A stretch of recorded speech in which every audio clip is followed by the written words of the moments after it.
In this video, we will use primitive value lists, PVLs, to color code and visualize the distance between two WEM objects. Add two WEM initialize and two SO WEM renderer to your workspace and connect both to ASO Examiner Viewer. Also add ASO background. Set the first WEM initialize to generate an octasphere and the second one to generate a cube. Define the scaling of the cube as seen in the video. Sphere and cube can be seen in the viewer.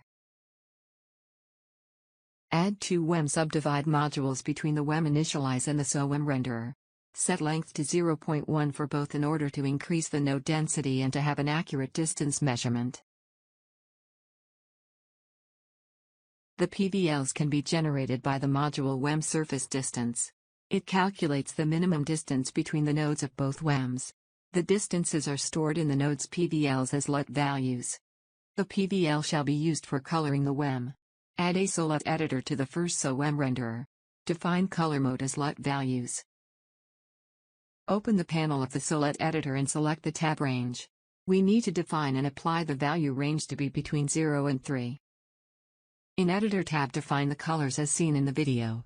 Set opacity to 1 and a color range between red and green.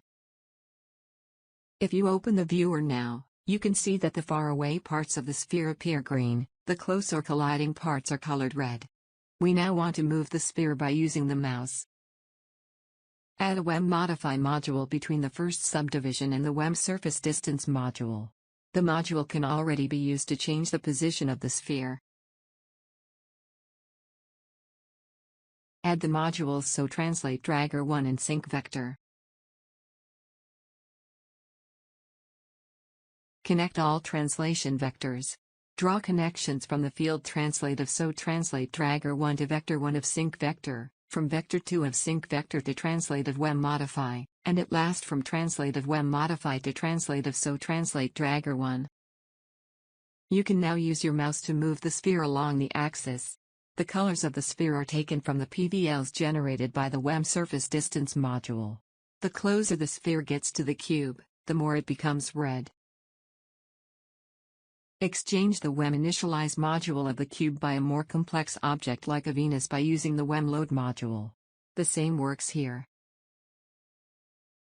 Moving the sphere with the mouse, the colors are changing depending on the distance of the sphere to the Venus. Primitive value lists containing LUT values can be used to color code additional information on the WEM surface.